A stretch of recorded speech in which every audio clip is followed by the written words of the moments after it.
everybody, happy Tuesday. And you're noticing I'm wearing glasses, which I never do because I don't like them at all. They bug me because I see the rims and But I'm getting LASIK surgery tomorrow morning. So keep your fingers crossed for me, pray for me, whatever. Make sure that my eyeballs come out unscathed yet with perfect vision. So if I'm not sure how much it's going to affect me later in the day. I don't know how long I nap for. I'm not really sure what happens afterwards, but I have it in the morning. And so if I'm okay in the afternoon, I'll do a video. But if I'm not, then I won't do a video tomorrow. So I just want to let you know. If there's no video, it's just because maybe I'm in pain or maybe I'm sleeping. I'm not really sure. So, but either way, if I can, I will. Okay? Now, since it's Tuesday, I'm on Tumblr and I have 3 questions as well as a journal topic from Anonymous. So thanks for that. And let's get started. So first question, someone wants to know, did I have a good Thanksgiving? And I decided to answer it because oftentimes I don't know how much I should share about what's going on with me. If I should share anything, if these videos should only be about you, which is fair, you know, that's kind of what I've grown and what our community is all about. But, so I had a great Thanksgiving. So I'll just share a little bit about what was going on. So I made the turkey because we went over to my friend Abba and Jesse's house, in Venice, and she's Indian and she's been vegetarian. She doesn't really do meat stuff. So she was like, would you mind cooking it? So I cooked the turkey. It turned out delicious, by the way, which I was really glad. And Sean helped a lot. He really likes to cook and he likes to help out. And then I made carrot souffle and we brought that over and we played cards and ate until we were so stuffed we wanted to take a nap. And yeah, so it was great. And they don't have TV at their house. It's just one of their things. They don't really believe in it, which I totally appreciate. However, I do believe in football and I like to watch football on Thanksgiving, and the Seahawks were playing and they kicked ass. Yeah. So anyway, Sean and I recorded it and watched it later, which was also awesome. So yeah, overall, nice Thanksgiving. And then just during the weekend, Sean and I played tennis, which we don't really know how, but we're kind of learning. So it's kind of funny / just fun. And it was relaxing. I didn't really do much of nothing. And now it's raining today, so I'm getting ready to relax some more. Okay, so that's enough about me. Question number 2. Hey, Katie, is there any difference between receiving therapy from a regular therapist versus one who works at the counseling center at my university?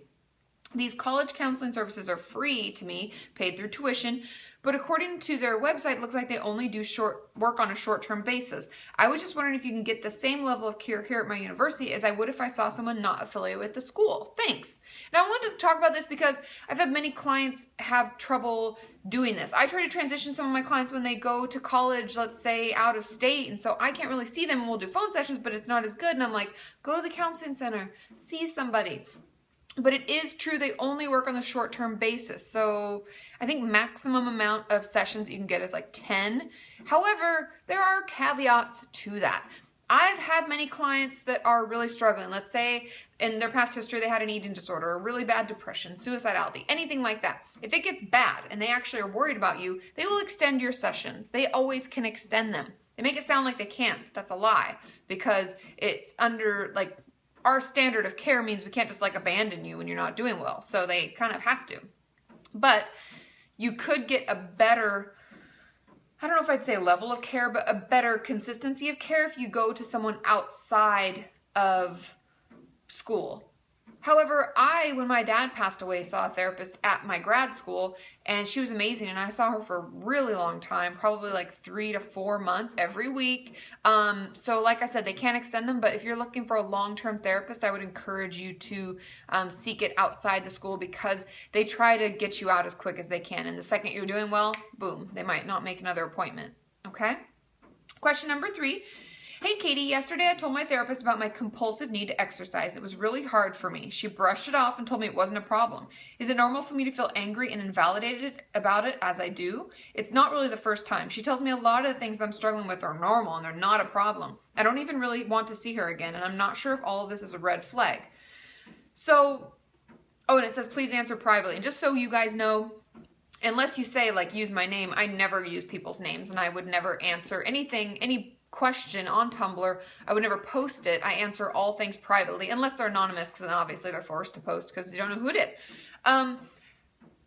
There are a couple sides to this. Now, let's play devil's advocate. Let's look from the therapist standpoint. Now, if this was my friend, one of my colleagues that I've worked with as a therapist, and someone told me this about them, I would say, well, possibly it's possible that they were trying to normalize the situation for you, make you not feel so alienated or maybe weird or like it's crazy, but it all depends on the patient. I usually only do that if the patient talks about it like that and says things like, I just feel crazy, and does anybody else go through this? And that's when I would say, you know, it's very normal to have this kind of scenario happen, like, because that's the truth. A lot of people go through stuff like this, and compulsive exercise is a symptom of, you know, kind of the eating disorder realm, and it is something that's very common.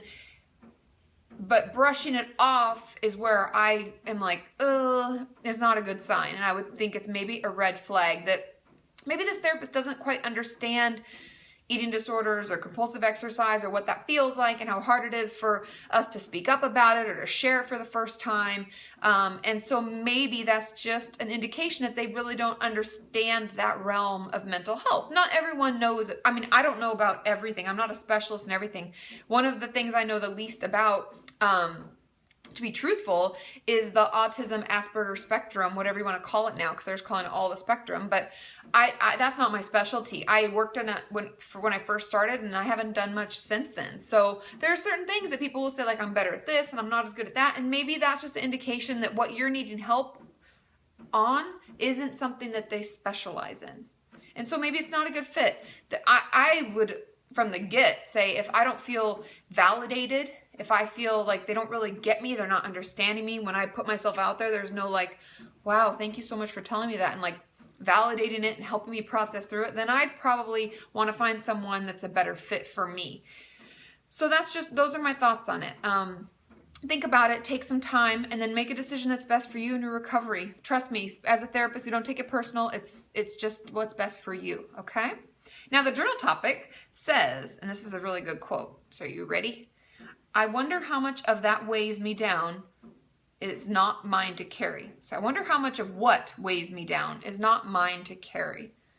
I thought that was really powerful, because how many times do we let someone else's response, which we have no control over, change our whole attitude, our whole day, our whole feeling about ourselves, where we may think that something was really hurtful someone did, and now we feel bad for even feeling hurt, and that can weigh us down all day. I mean, this is powerful stuff. I really like that quote. So yeah, think about it, write it down. What's that mean to you? Are there things you carry around every day that really aren't yours to carry? It's a good one. So thanks, Anonymous. Have a wonderful day. I may see you tomorrow, like I said. If not, I will see you on Thursday, and Thursday is Twitter. So ask your questions there using the hashtag KatieFAQ. Bye!